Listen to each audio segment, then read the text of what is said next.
Kalau kita melewati jalan ke Banda Aceh, atau tepatnya di Batai Gelungkung, itu ada makam Syahid Badung, Syahid 8. Makam Syahid 8. Itu supir-supir L300, L350 sampai 400, itu rata-rata menyimpan wang geria untuk dimasukkan ke dalam. Dan saya tanya ke supir, itu sedekah biasa atau ada sesuatu?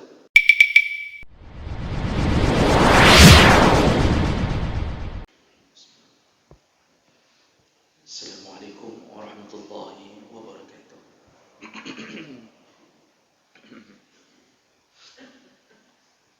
Alhamdulillahi rabbil alamin. Hamdan katsiran tayyiban mubarakan fihi. Asyhadu an la ilaha illallah wahdahu la syarika lah. Wa asyhadu anna Muhammadan abduhu wa rasuluhul karim.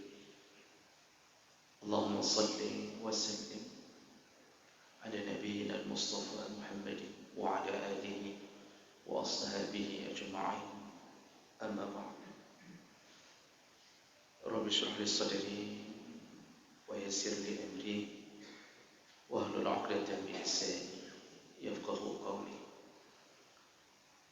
Segala puji bagi Allah, kemudian salawat dan salam kepada Rasulullah, kepada keluarga dan seluruh sahabat-sahabatnya.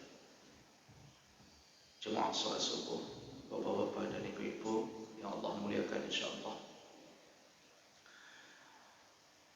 Kita akan menyambung pembahasan kita tentang seputar dosa-dosa besar melalui kitab Az-Zawajir an Iqtirafil Kabair. Di pertemuan yang lalu kita sudah membahas salah satu dosa besar adalah seorang perempuan berjalan sendiri tanpa ditemani mahram yang dia yakin akan timbul mudarat dengan safarnya tersebut. Jadi yakin akan timbul mudarat, yakin akan timbul gangguan, dan dia berjalan tanpa mahram, maka perjalanannya termasuk perjalanan berdosa. Baik, kita sambung berikutnya. Dosa berikutnya itu tarkus safar warruju' minhu tatayyuran, mengurungkan perjalanan pulang dan pergi karena tatayyur. Artinya dia tidak jadi pergi atau tidak jadi pulang dari satu tempat karena ada perasaan tatayyur. Nah, perasaan tatayyur ini disebut juga dengan at-tasya'um, merasa sial. Jadi merasa ada sesuatu yang membuat dirinya sial, maka dia mengurungkan perjalanannya. Tatayyur atau tiarah itu diambil dari bahasa ta'ir atau tayrun. Arti dasarnya adalah burung. Dan ini menjadi kebiasaan orang jahiliyah, menyandarkan diri pada burung. Jadi kebiasaan orang jahiliyah di saat ingin mencari rezeki atau keluar dalam sebuah safar, perjalanan jauh atau dekat, maka dia akan memperhatikan burung atau melepaskan seekor burung. Jadi dia akan keluar dari rumahnya, dia lepaskan seekor burung. Kalau burung itu terbang ke kanan, maka dianggap itu hari baik untuk dia keluar. Maka dia akan keluar dan meneruskan perjalanannya. Tapi kalau burung itu terbang ke kiri, maka dianggap hari itu hari tidak baik untuk dia meneruskan perjalanan. Dianggap hari sial. Begitu dia mendapatkan kenyataan bahawa burung tersebut terbang ke kiri, maka dia membatalkan perjalanannya. Itu disebut tatayyur atau tiarah. Rasulullah sallallahu alaihi wasallam menyebutkan la da'wa wala tiarah. Tidak ada da'wa.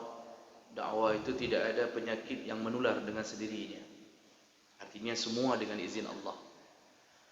Wala tiarah, dan juga tidak ada atau tidak boleh terjadinya tiarah, yaitu perasaan sial karena sesuatu. Jemaah melakukan Allah Subhanahu wa taala. Apa hukumnya menyandarkan diri pada benda, menyandarkan diri pada sesuatu yang kemudian kita memvonis bahawa sesuatu itu menentukan nasib kita. Jadi kita merasa sial kalau sesuatu terjadi di kalangan kita. Ani bin Mas'ud radhiyallahu anhu, anna Rasulullah sallallahu alaihi wasallam qala, dari Ibnu Mas'ud radhiyallahu anhu, Rasulullah berkata, at-tiyarah syirkun. Rasulullah mengatakan at-tiyarah syirik, perbuatan tiarah termasuk syirik. Wat-tiyarah syirkun, diulang lagi oleh Rasulullah, at-tiyarah itu syirik. Wa ma minna illa walakinna Allah yuzhibuhu bitawakkul. Rasulullah mengulang dua kali untuk menguatkan bahawa barang siapa yang merasa sial terhadap sesuatu, lambangnya waktu itu adalah burung, maka dia telah masuk golongan syirik. Dua kali diulang oleh Rasulullah untuk menunjukkan ketegasan, keseriusan Rasulullah di atas perbuatan ini. Lalu Ibnu Mas'ud mengatakan, semua kami pernah terjebak ke dalam penyakit ini. Artinya kami waktu hidup di masa jahiliyah, gaya hidup kami memang tiarah.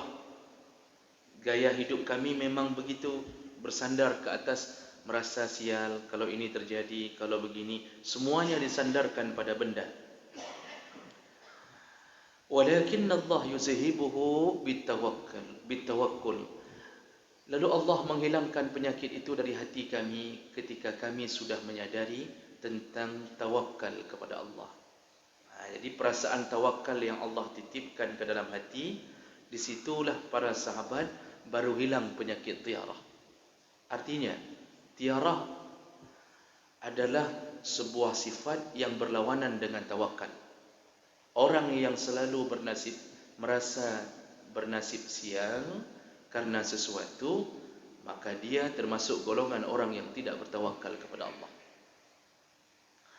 Jemaah melakukan Allah Subhanahu wa taala, hari ini penyakit itu juga muncul dengan gaya yang berbeda. Jadi ada orang-orang yang menyandarkan diri pada sesuatu kejadian, lalu dia merasa bahwa itu adalah hari nasibnya yang sial. Bahkan pada hal-hal yang kecil. Ketika kita dinampakkan fenomena ketika kita berada di dalam rumah, lalu kemudian gelas pecah. Ini kita mau berangkat nih, tiba-tiba gelas pecah, langsung kita ambil kesimpulan sepertinya terjadi sesuatu nih. Tanda-tandanya gelas pecah. Bagi yang korban-korban sinetron akan melihat itu selalu. Ceritanya dibangun bahawa kalau suaminya jatuh pesawat di rumah sedang pecah gelas. Itu dibangun, dunia itu dibangun. Jadi menyandarkan diri nasib sial pada gelasnya yang pecah. Berarti itu tanda-tanda akan terjadi sesuatu. Kalau mata berkedut-kedut, nyan pedandaan. Itu sering orang, kalau mata berkedut-kedut, itu katanya ada orang yang sedang mengupatnya. Wallahu alam, tak betul atau tidak, begitulah kira-kira. Jadi begitu lihat, ini kayaknya enggak bagus keadaan. Ini ada orang ngupat ini, mata berkedut-kedut. Kalau tangan gatal, itu yang kata orang masuk wang. Tapi tetap tidak bagus menyandarkan perasaan pada tangan. Kalau tangan tidak gatal-gatal, berarti tidak masuk wang. Kalau telinga bergerak-gerak sendiri, ini tandanya begini. Jadi perasaan-perasaan ini itu terbawa, ya, menyandarkan sesuatu sehingga kita mengurungkan perjalanan. Kalau orang Eropah percaya pada angka 13 adalah angka sial. Kalau orang Islam masih percaya angka 13 angka sial, maka dia termasuk melakukan kesyirikan.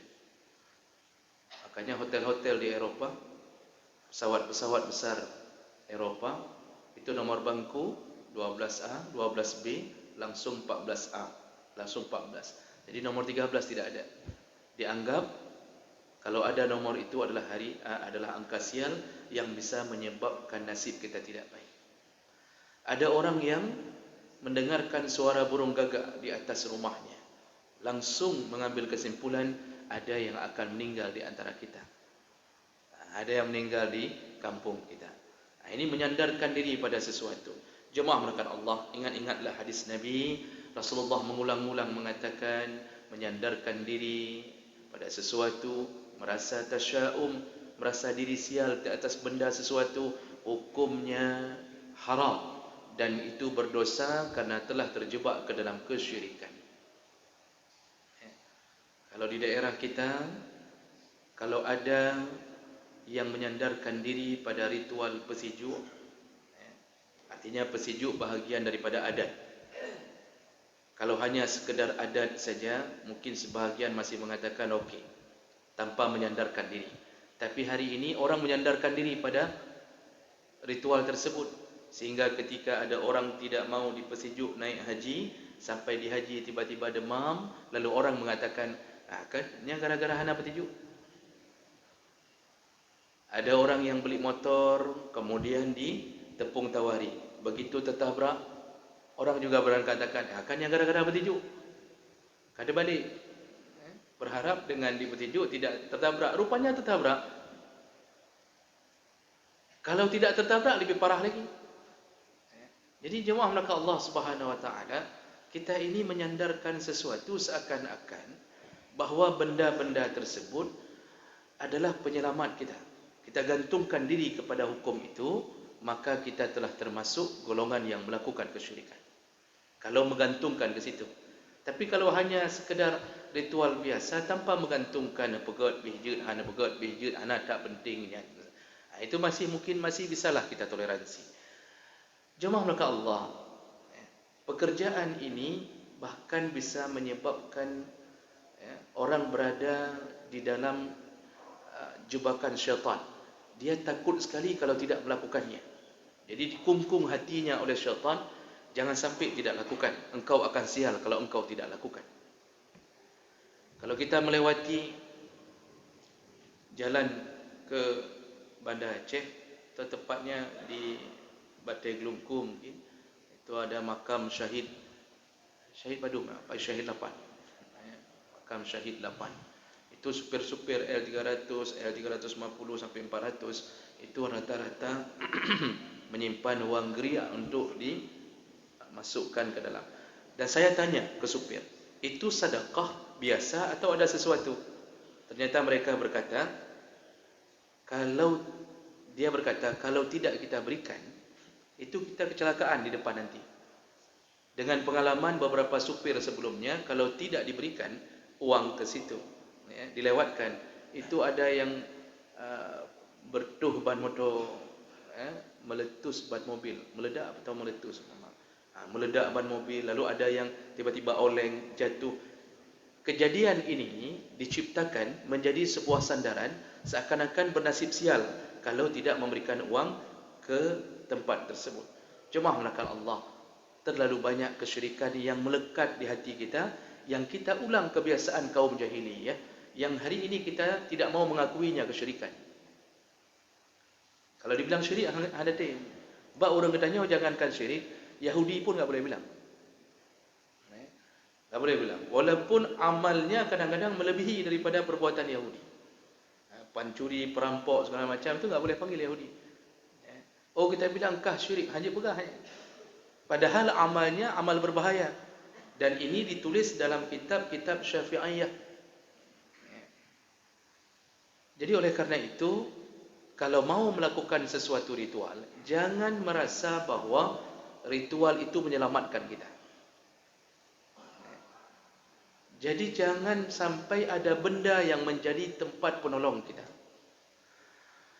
Allah lah tempat kita berpulang. Allah lah tempat kita bertawakal. Maka Ibnu Mas'ud tadi mengatakan, semenjak hati kami diisi dengan rasa tawakal, artinya pendidikan dari Nabi SAW, pengajaran Islam, menyandarkan diri pada Allah, maka semenjak itu kami merasa tenang hati kami. Kami merasa bahawa tidak ada lagi tiarah di antara kami. Maka orang Islam sejati itu, semua urusannya disandarkan pada Allah. Baik buruknya kepada Allah Subhanahu Wa Taala.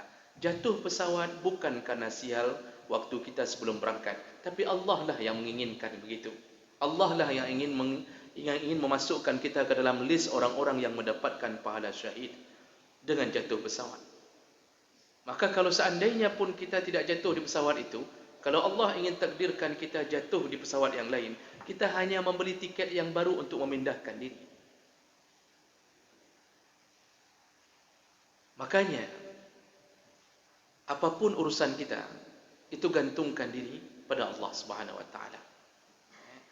Jangan pernah terselip sedikit pun rasa khawatir kalau tidak melakukan sesuatu akan terjadi sesuatu. Rasulullah sallallahu alaihi wasallam kalau melakukan safar, maka beliau pun sering melakukan salat sunnah mutlak 2 rakaat, bermohon pada Allah. Pulang dari safar, beliau tidak pernah langsung ke rumahnya, tapi singgah di masjid, lalu salat sunnah 2 rakaat, baru beliau pulang ke rumahnya. Semua urusan digantungkan kepada Allah Subhanahu Wa Taala. Kita ini kalau sudah terisi dengan tawakal, maka la khaufun alaihim wa la hum yahzanun. Tidak ada lagi rasa takut, rasa khawatir, dan tidak ada rasa sedih, karena kita tahu untuk apa kita bersedih. Yang membuat anak kita meninggal Allah, yang membuat suami kita ini jatuh dari sebuah pesawat sampai meninggal juga Allah. Kepada Allah lah kita kembali. Dan rasa inilah yang harus dipupuk di dalam hati. Jangan terlalu banyak berurusan dengan benda-benda yang kita sendiri pun bingung, ini benar atau tidak? Benar atau tidak? Tentunya tidak benar. Jadi kita sering sekali menggantungkan harapan pada benda. Jadi diiklankan pawang hujan, sampai di koran masuk iklan pawang hujan, Pak. Entah iklan, Allah alam, koran beberapa dalam tahun ini. Itu tahun-tahun yang lalu masih ada iklan pawang hujan, disediakan nomor HP. Jadi kita seakan-akan menyandarkan bahawa pawang hujan itu bisa merubah takdir Allah tentang hujan. Padahal Allah mengatakan di antara 5 perkara yang tidak pernah diketahui oleh manusia, la ya'lamul ghaitha. Manusia tidak pernah tahu kapan hujan itu datang. Tapi pawang, dia bisa menghentikan hujan. Kalau kita undang pawang, dia punya gaya sendiri, atau paling kurang dia bawa celana dalamnya sendiri, dilemparnya ke atas seng rumah kita. Dari kita rencana buat walimah, kalau sudah dilempar celana dalam ke atas seng, itu dari hujan rintik-rintik menjadi hujan lebat. Tidak berhasil biasanya yang begitu-begitu. Jadi merasa diri bahawa benda itu bisa menahan takdir Allah. Ini perbuatan jahiliyah. Tapi orangnya tanya, awak tidak pegah jahiliyah, hanya tidak pegah lainnya. Enggak boleh kita bilang jahiliyah. Padahal begitulah orang-orang dahulu bersikap di atas sesuatu benda. Maka oleh karena itu, jemaah melakukan Allah, janganlah kita terjebak ke dalam akidah yang berbahaya ini. Jangan kita terjebak ke dalam kesyirikan dengan menyandarkan nasib sial kepada sesuatu benda. Bertawakallah kepada Allah. Apapun yang Allah beri, pasti baik. Apapun yang Allah beri, kalau kita menerimanya dengan kesabaran, pasti baik. Ujungnya pasti baik. Ujungnya pasti kasih sayang Allah yang akan kita dapatkan. Mudah-mudahan ini bermanfaat. Dan semoga kita tidak termasuk golongan-golongan orang-orang yang masuk ke dalam dunia kesyirikan ini. Subhanakallahumma bihamdik, asyhadu an la ilaha illa anta, astaghfiruka wa atubu ilaik. Wassalamu alaikum warahmatullahi wabarakatuh.